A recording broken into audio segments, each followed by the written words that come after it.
This is Patrick McCarthy reporting from Lee Square in the beautiful Port Coquitlam. Today we have Ryan Clark from the PoCo Sport Alliance, or PoCo Sport. And Ryan, welcome to our studio and our show. Thank you, Patrick. And just for those of us who don't know about PoCo Sport, can you just give us an overview of what that is and then what you do for the Tri Cites, or I guess the city of Popo? Yeah, city of Popo. We're home team. Sir, back in 2010, city council members, staff, school district, and club all got together and said, you know, we need a door to knock on for sport. There was a lot of doors to knock on if you want recreation, but we needed a door to knock on for sport. You had a lot of clubs, especially coming out of the Olympics. There was this desire to capture sport and to support what was going on. And there's desire to be one of the best sport communities. And so they started forming out, call it a giant support group that would support and create this community and bind this community together. And that's when they developed a whole look that became the Port Coquitlam Sports Alliance. So they asked me to come in and help them build one of the best sport cultures in BC, which is a long-term project. It's not something you can do in a year or two, but it's something that we've moved very quickly through, and it's evolving very nicely with some of the events and some of the things that were happening, and it's exciting to be part of it, where you help to build a sport community, and it's exciting that way. And I serve as the executive director with a great board behind me, all with backing from the city, school district, and all the sports clubs, which is unique for the whole country. This doesn't exist in other areas of the country. This is a unique, and I think we're going to be the best practice that'll be eventually, once we get the whole playbook designed, that'll be out there for the whole country to see.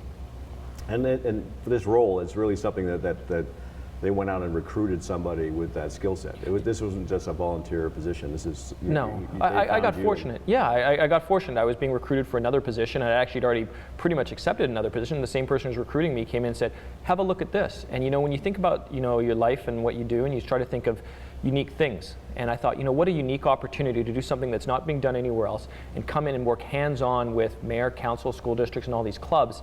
It really gives you a good sense of everything. I'd worked in high-performance sports and elite sports for a long time, and I wanted to come back and see this other side and help ground it, because that's really exciting. It doesn't matter whether you're an elite athlete or the bronze level, it's all exciting. And I just thought this is too good an opportunity to pass up from a developmental side and to be part of this. So I said, I'm in, I'm all in. And on a professional level, you were a professional athlete in tennis, so is many moons ago. Yeah, and I don't play tennis, so you'd beat me for sure. But so is that really sort of bridging that professional element that you have experience with into a recreational sport where some of those players are going to move on to a professional level? And I don't think it's sport specific in the sense that it just by playing at elite, at least I understand the pathway to get there. So if an athlete does come, if we see athletes here, whether it's lacrosse or soccer or track and field or anything else, I can at least relate to them and their families and say, this is the pathway and this is the mindset and these are the things you need in place to get up to those international levels. So when we do have those athletes who want to move on, so whether that be at a top Canadian university or a big NCAA university down in the US and then on to professional, I at least feel very comfortable guiding them and that family through that process if need be. And I think that maybe that's where my experience can help them out.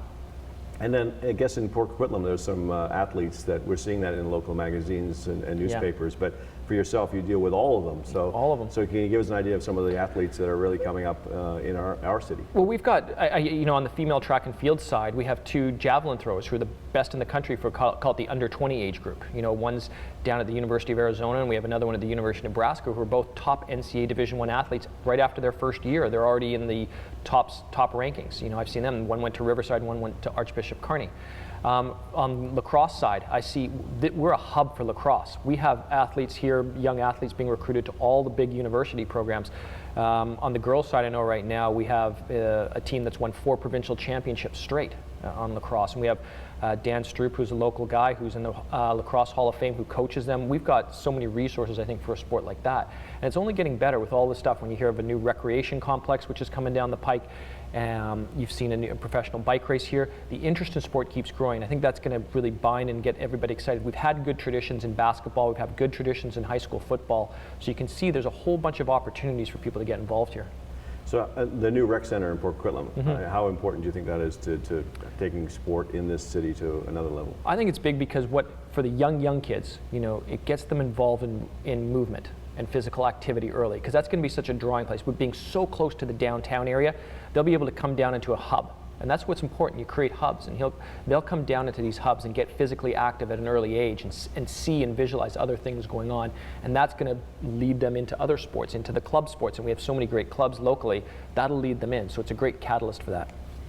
And a couple main events. I mean, I was walking at Coquitlam Town Center, and it was the World Lacrosse was on there, and I walked around and thought, you know, there's a lot of big events happening for junior sports. Yep. In this area. So how do you think people should connect to those kind of events and become more aware of them? Is that through your website or? Yeah, you can always go to, for Port Coquitlam, you can always go to pocosport.com, just as it sounds, POCO sport.com.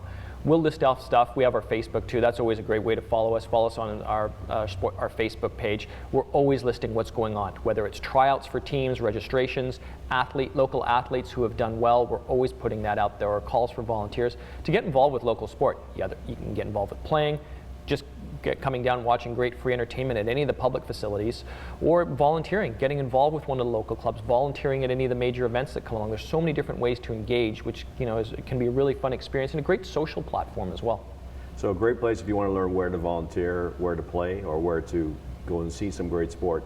But how, as an advocate, how is your group working with the city to kind of champion sports needs within Port Coquitlam? Well, we're always in contact with council and staff too, and we're fortunate. We have very, I really have to say, and this was one of the things that drew me here, you have such a cooperative staff and council. They really believe in sport as a community builder, not just sport for sport's sake and for competition's sake. They see it as something that will will do two things: recruit and retain people in the community. When people feel that they have good activities, clubs to be part of, they don't have to drive 5-10 miles down to a different catchment area. They can be part of a quality experience here that not only gets them physically active but socially active as well. They support all that stuff. So we work closely with them, but then also the school district as well, which is really nice because we have a line right into the superintendent and those. On our board, we have the associate superintendent sitting on our board. We have a representative from the city sitting on our board of directors. So we're really well dialed in.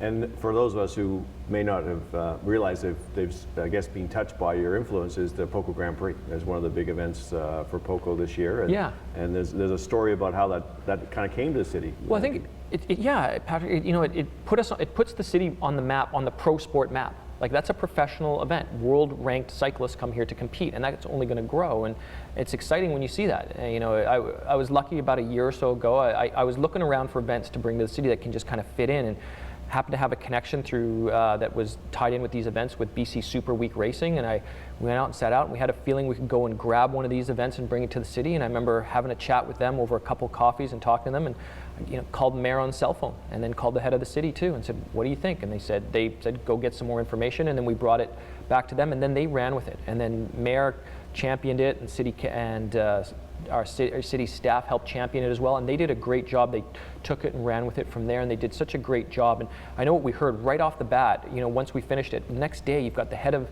Canada Cycling saying this is one of the greatest events that we have on our Super Week circuit right out of the gate. And that just shows how well that council and city staff got behind it, which was really exciting. Like, year one, boom, we're already one of the best ones, and that can only get better, which is great. And one of the things, when we saw the event, it was very focused on the youth as well. There was a big youth bike race. It really kind of, even though it was Friday, it was a great turnout, and it seemed to cover all ages within the city. So yeah, 200 kids for a bike race, right out like first year. I mean, I would have thought, even just, and I'm usually pretty optimistic. I thought, 50, 75 kids may show up. 200 kids, you only think that next year that's going to expand because they're going to tell their friends and they tell their friends, and that's going to expand. You almost have to have 2 or 3 kids races. But that's good, and we have such good, with Westwood and Caps Cycle close by and Norco close by, and you've got all these, it almost seems we're a natural biking hub, or a natural cycling town. And today even there's a cyclocross race going on here at Castle Park. We're well situated for that sport specifically. So, and last question, so if you're a club that wants to sort of reach out and see how you can help them, just go to pocosport.com, contact us right there, boom, we'll get right back to you. Okay, Ryan, thank you very much for coming. Patrick, thanks very much. Absolutely, my pleasure. This is being Patrick McCarthy reporting for Tri Cites Community Television. This is being Ryan Clark of the PoCo Sport. Thank you very much.